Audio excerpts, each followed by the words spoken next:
Hi guys, I am not with my microphone today, a different one, because I'm recording with my new little DJI camera, and this is the only microphone that connects to it. So now today's episode is a bit spontaneous. I was actually editing my skincare video, and I don't know, like this week, I talked a lot about our nervous system regulation and how that is pivotal for ever controlling your PCOS, any endocrine disorder, and honestly, any health issue whatsoever. And in that topic, I started to read a lot of the comments, and especially those about mental health. And this is where, every day I've been thinking about making this episode. I didn't really know when it would be the right time, but I feel like today it is. It is the right time. So I want to share my story of, my mental health journey, specifically on how I learned to draw the line between prioritizing my mental health over my school and over my work, even though that came with, potentially losing friends, being held back, and losing my source of income. And in both scenarios, it was probably one of the scariest decisions I've ever made, but it was really worth it. And I'm so glad that I did. So I hope that on this episode, if you're going through it, maybe my story can help you make the best decision for you. And if you've gone through it, hopefully you can relate and feel less alone, because the topic of mental health, I think nowadays we all know how important it is, especially in the USA, but coming from a Hispanic background or any other country that is not the US, even here in France, it is not talked about. In fact, a lot of people in a lot of these countries, I know it because I've been part of these conversations, I've heard many people say that the US is the land of medical health issues. They have a diagnosis for everything. If you don't like the color pink, they'll diagnose you, which is true. But, when it comes to topics like mental health, when it comes to ADHD, when it comes to anything of that matter, I think it's a massive win, because if I would have been raised in a household that was openly having conversations about mental health, which I was not, Hispanic, happens, c'est la vie, well, I probably would have had an easier time. All right, let's get to it. I have my little notes on my computer, but it's about to die, so let me get a charger. Okay, I'm back. So, what was I saying? I don't really know how to hold it. So, let me tell you guys the story of how one day I never went back to school. Literally. Well, I went to multiple schools growing up. I grew up in Mexico. I went to pre-K there, lower school up until my second or third grade. And then it was bizarre because I left in the middle of the year very abruptly. And then I started school in the US, barely speaking English, in second or third grade. And then in that elementary public school, hi.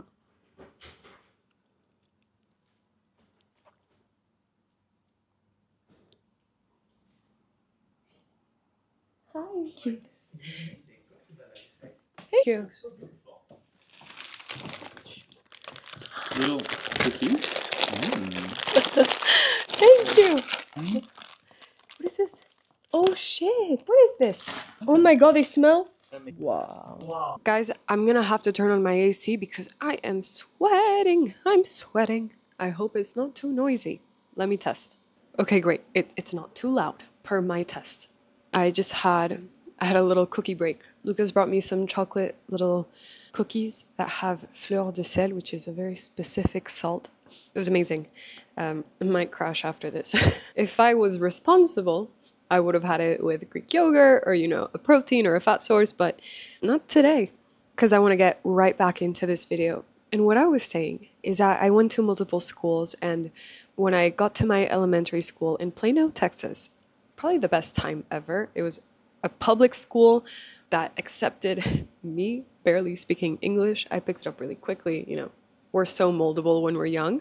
And I was there until I graduated from lower school. Then I went to an ultra private Catholic school because we moved to Irving, Texas. And there were no public schools in that area that, I wouldn't say that weren't nice, but they were all very big. And one of the reasons why we moved to the US was my dad's dream of us having a better education. So he got us into this private school where, I shit you not, my class was only 20 girls, and there was a boys' school.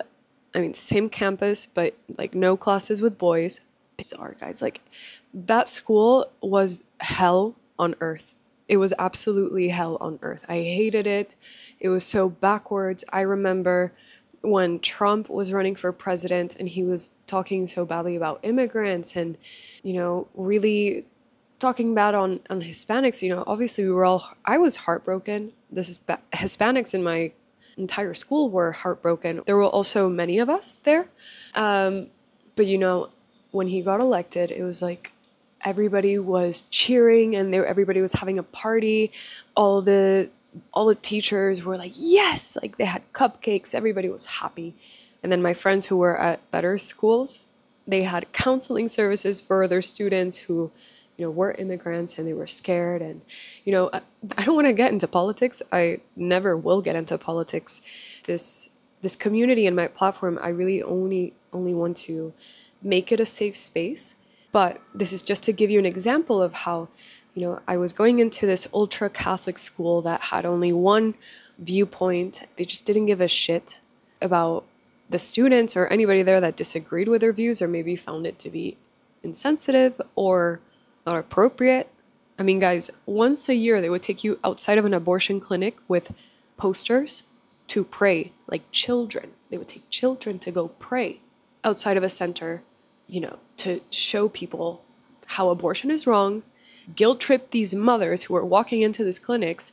And if you didn't go, not only would the teachers look down on you, they would make it miserable if you didn't agree to go pray. It was either you go pray to the abortion clinic or you have a silent study hall with homework. Apart from that, I was really, really sick when I was in middle school. Very violently sick with allergies. It was like at the flare of my MCAS, I would have massive rashes. My ears would be burning randomly. I was also in Dallas, Texas, like the place for allergies. You get like all the four winds of the US, they all meet there, pollen, trees. I don't know what's going on in Dallas, but the allergy clinics there are insane. And the allergy cases are also crazy. So I would be violently sick to the point where in the morning I would literally feel like death. Like I could not wake up. I was incredibly congested. My eyes were burning and hurting. On the way to school, I remember in my car, I was like literally crying from the pain of my eyes. And I was like, Mom, I cannot do it. I cannot do it. It was fucking horrible. But when I would tell people that they were allergies, it'd be like, huh. Like people don't understand, like there's allergies, like seasonal allergies that we all go through. And then there's like the extreme of those cases, which I had, got to the point where I couldn't even go up the stairs because I needed an inhaler from my asthma. Obviously, I was not functioning well at school. I was just trying to get through the day without, falling over. I started to go to clinics for immunologists. Again, specialty anything. It takes months to get an appointment, but my mom would like literally harass the nurses and the assistants and the people of these doctors of these places. Finally got my allergy test on my back. Holy shit, that was horrible. Very, very painful. You couldn't itch them. Like everything that you're allergic to that would swell up and you would have hives. Clearly they identified that I was violently allergic to many plants, pollens, mold, cockroaches, crazy things. And just not good because I have coffee. Whatever. Back to the story.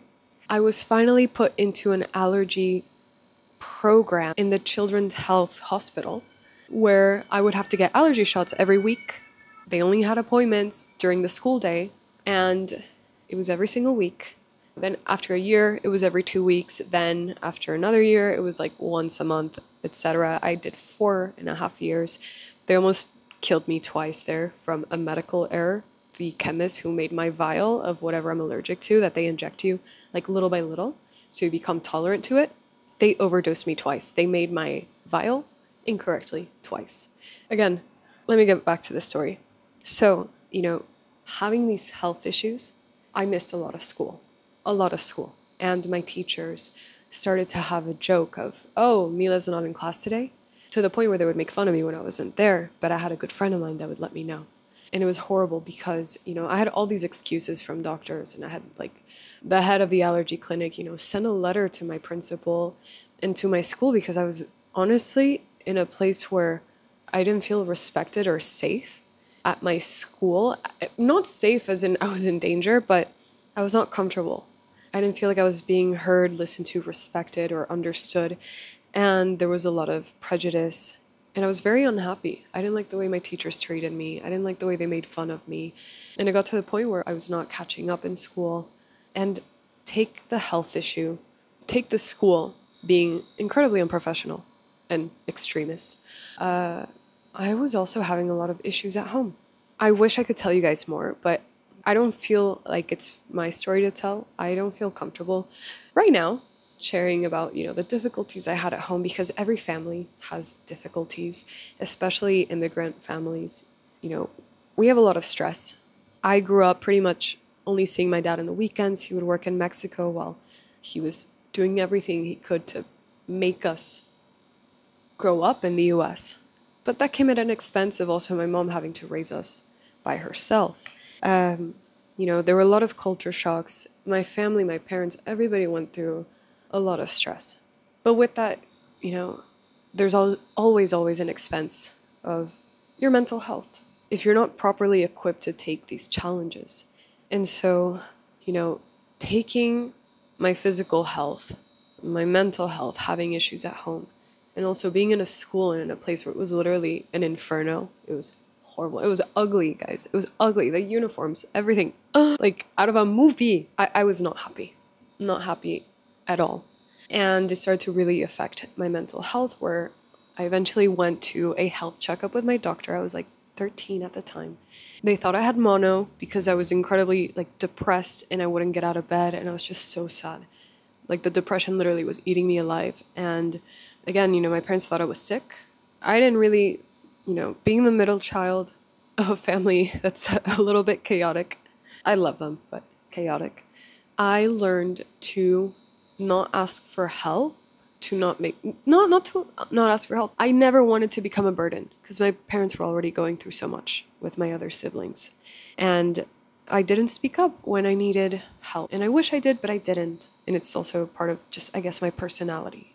So finally, I went to the doctor's appointment and they were checking me. My lymph nodes were fine. I didn't really have a fever. They tested me for some things. It was all negative.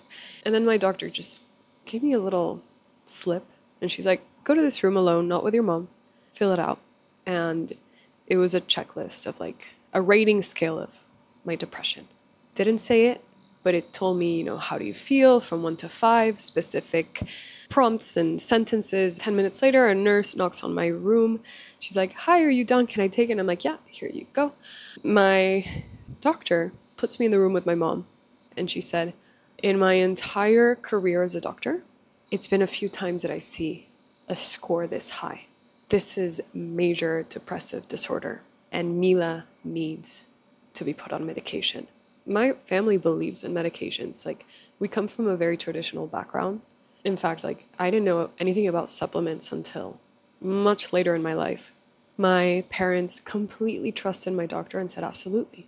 And in fact, my dad did something that was incredibly adorable. Whenever they would give me a antidepressant or any medication for mental health for anybody in my family, he would take it himself. He would go to his doctor in Mexico and he'd say, give me the same dosage and the same medication that they're giving to my kid, or the equivalent of the dose, because I want to know what they're taking. And I thought that was amazing. But still, our body chemistry is incredibly different. And so I started my journey with antidepressants, even anxiety medication for whenever I would have crippling anxiety or insomnia. I mean, I remember there was a period of my journey, of my mental health journey, where I was unable to sleep. I would get 3 to 2 hours of sleep a night. Then I would have incredible anxiety. Then I would have paranoia. I didn't know if it was me or it was the side effects of my medications. And it got to the point where, I kept switching, Wellbutrin, Zoloft, Prozac, Cymbalta, other Klonopin, so many medications. I don't even want to remember them because it was such a dark time in my life and I really just block it out. It's also one of the reasons why I'm so bad with dates. And It's what happens, you know, when you have a traumatic moment in your life. Lucas, you can ask him, hey, do you remember what you were doing like in 2020, or like when did this happen? He'll tell you exactly the date. He remembers his years very well. I don't, because I blocked a lot of things out from my childhood, which is fine. It's fine. And so I wasn't getting better. Medications only do so much. The allergy treatment takes a long time to see results, and the medications were not really doing it for me. And it got to the point where I actually got much, much worse before I got better. And so this is where my doctor put me on a new medication. She had never given it out before, but they were, you know, there were new reps going to every fucking doctor trying to sell them this medication. You know, maybe it has helped people, but it did not help me at all. It actually flared the scariest, like it destroyed me. It made me completely numb. It put me in the most horrible and terrible mindset. I don't want to say it because I don't want this video to get flagged.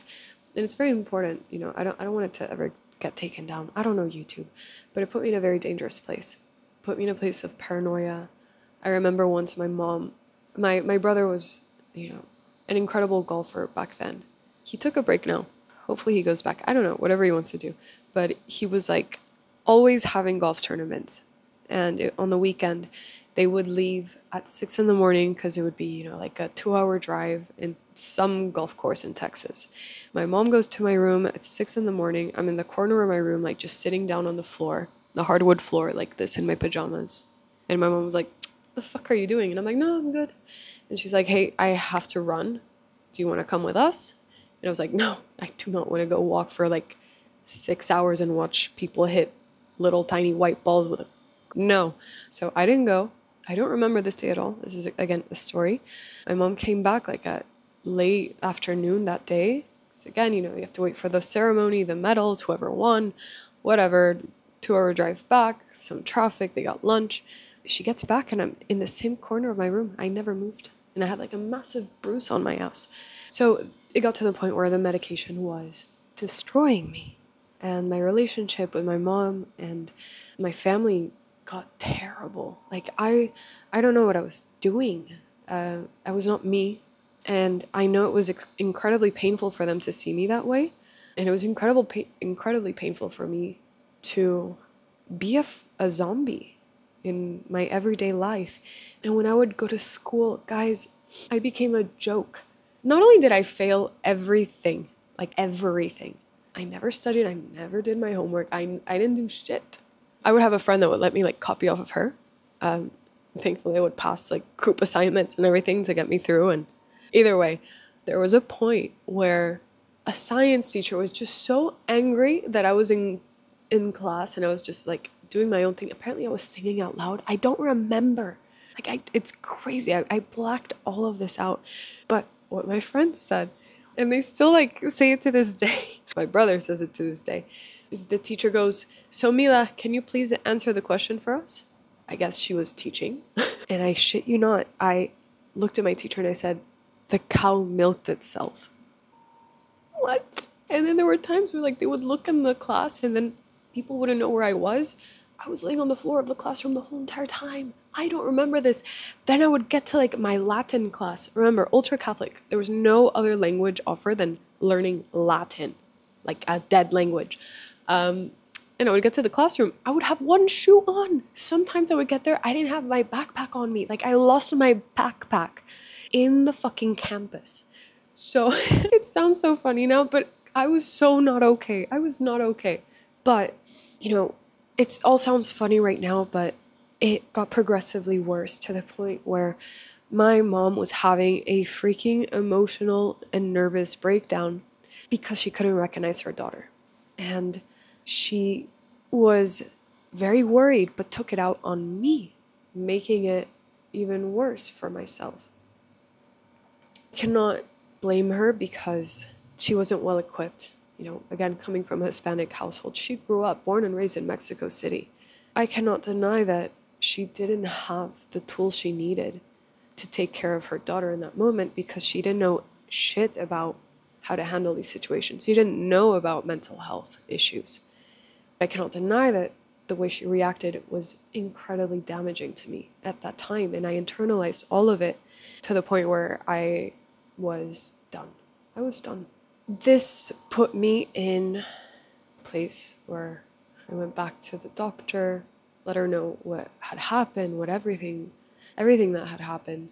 And we decided that the best course of action for me was to go to an outpatient care center where I had to go to group therapy twice a week for 5 hours, again, during the school day. I was never at school. And my parents took me there, and it was probably the best decision of my life. I didn't really have a choice, but when I went there, I finally had incredible therapists and psychiatrists that helped me get out of where I was. And I was so lucky to come across a psychiatrist, and immediately she took me all Cymbalta, and she's like, what the fuck? I would never give this to a girl your age, and especially this dosage. Okay, let's little by little wean you off so you don't go cold turkey. And as I was coming off of the medication, I was becoming more myself. And I was also going to group therapy, and that was really helping me. And I was starting to feel much more in control. And I was finally breathing again. And this is where I also started to research a lot about, mental health, SSRIs, what I was going through, what I needed to do to, feel better. And so I went back to my psychiatrist and I was like, hey, can we try Zoloft? I've heard great things and all these things. And I don't even remember what I told her so long ago. And she was like, oh shit, like you should think about doing psychiatry. This is a great idea. I completely approve it. Let's do it. Zoloft saved my life. It saved my life.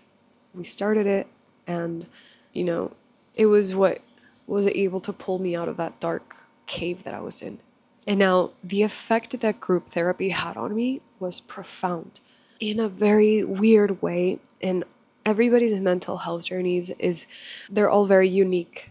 Everybody comes from different scenarios. I was in a place where, I hate to say this, and I hope I don't offend anybody. Like, again, when I hear it, it sounds really bad, but it's the truth. Group therapy made me realize that I had it better than most people.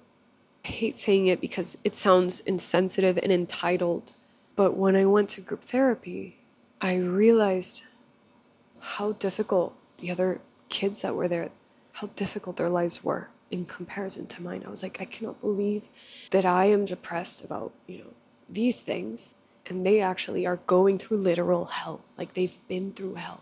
But it's also not okay to invalidate somebody's feelings just because somebody has it worse than another person. In fact, it is something I hate that a lot of parents do. And personally, when my parents would invalidate my feelings, saying, stop crying because there's kids that don't have food, they don't have a roof over their heads and all these things.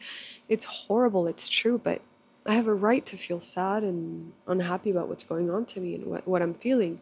When you disregard somebody's feelings like that, you don't help them, and they just continue to struggle. So I also had to acknowledge that, my feelings are also important. But being in group therapy, it kind of helped me say, I don't belong here. I'm lucky enough that I can go back home and I can learn to heal, I can learn to forgive, and I can keep going. Like, I can do it. And it kind of lit a fire in me. And I was like, I'm going to do everything I can to get out of group therapy. I can do it. I don't know. It was like a switch for me. It was like reverse psychology. I don't know.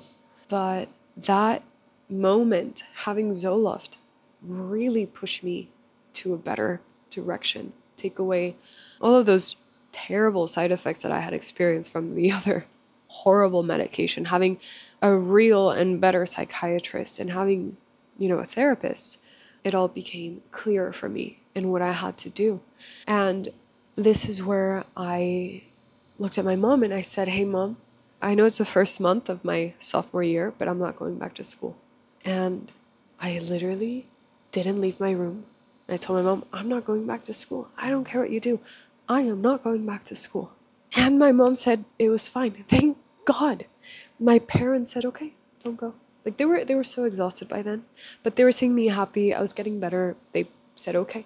So I literally never went back into that fucking hell of a school in like the first month of sophomore year. People are like, what the fuck?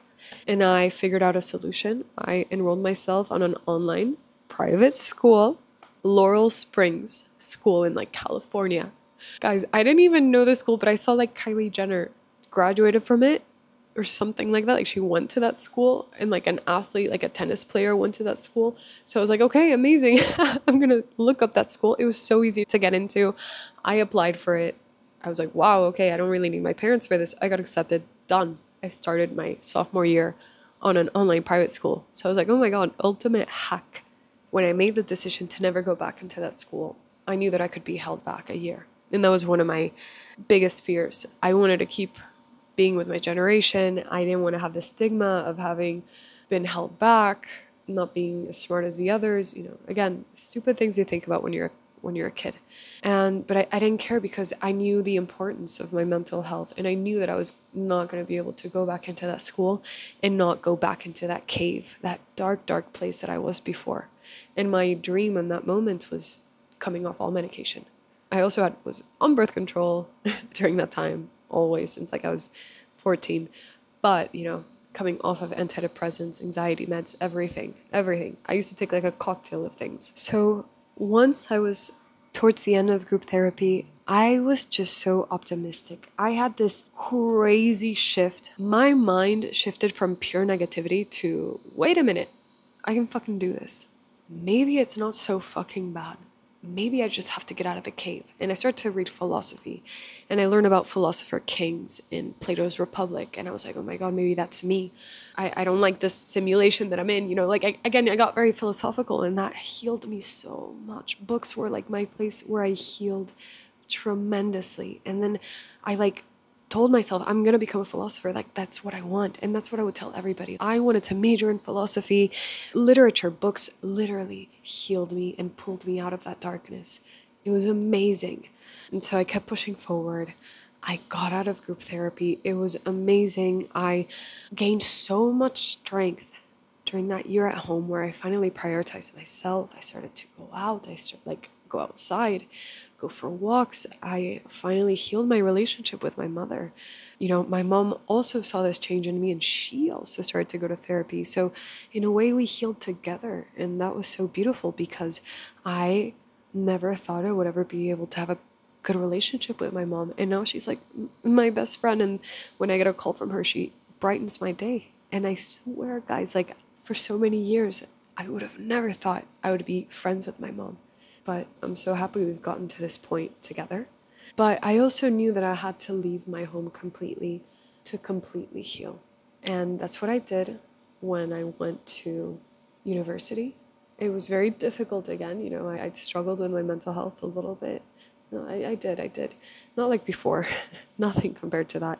But it was amazing for being able to close that chapter of my life and start new and, you know, heal my inner child. I still haven't completely. I don't know if you ever do. But, you know, but when it came to the modeling industry, which found me, again, I don't remember if I've touched on it, but I never wanted to be a model. I got scouted off of Instagram, and when the COVID pandemic hit and my family went through a massive financial loss, it actually gave me the independence to keep living in New York, to not have to go back home. It'd be taking a massive step back into everything that I've done to build the person who I am today, heal what I had to heal. And modeling quite literally saved my ass.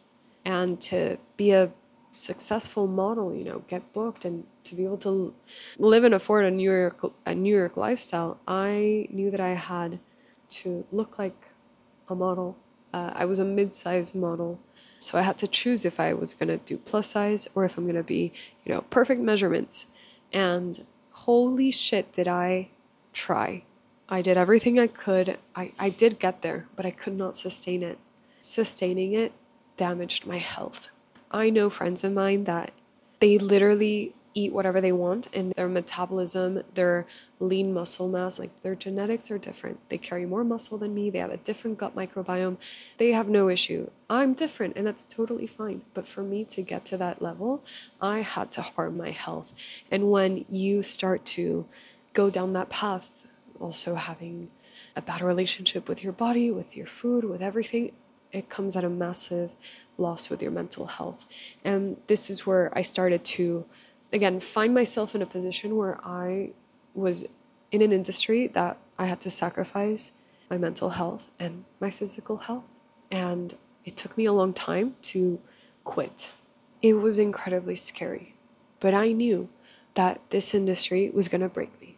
So I took a year off. I told my agent, I'm like, hey, I'm just going to check out for a year. I'm not doing the best.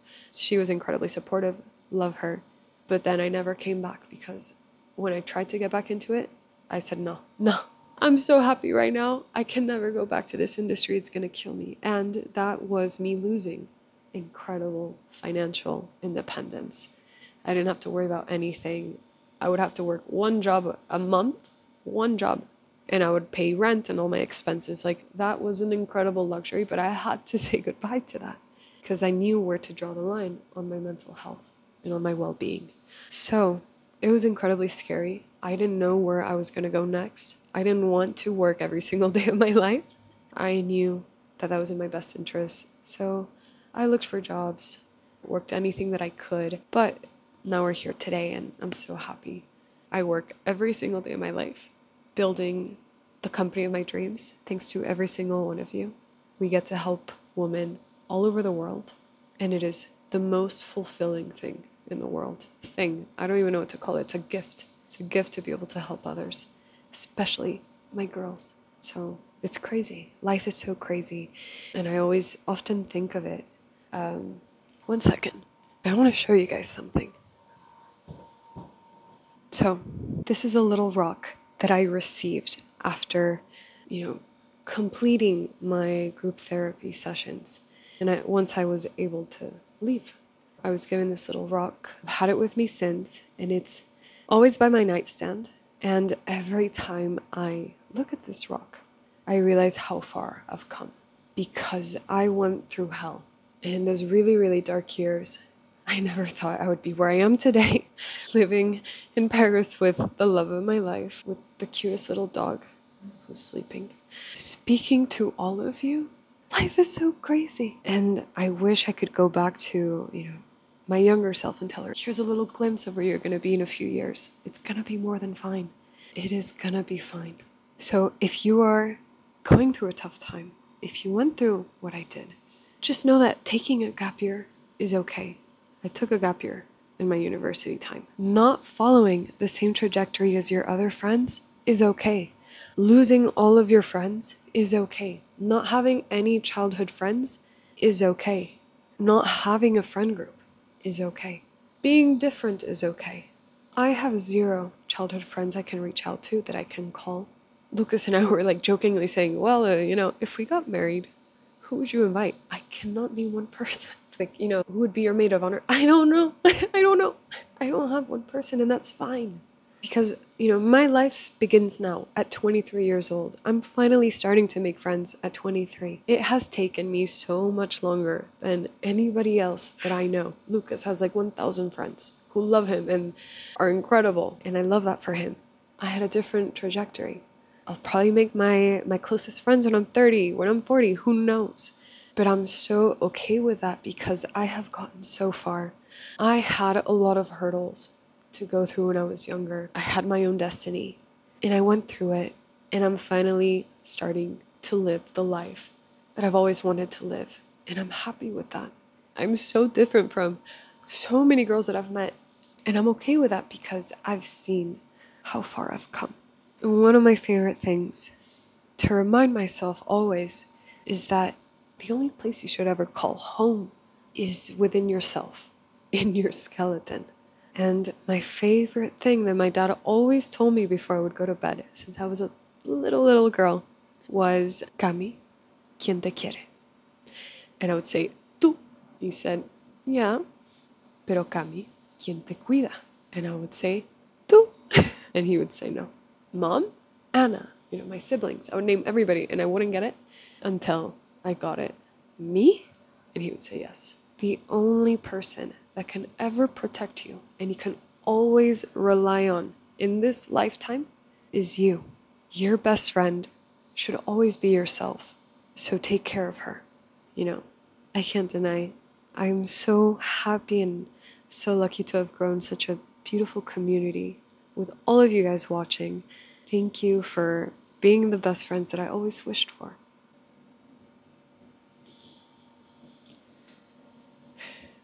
That was a packed episode.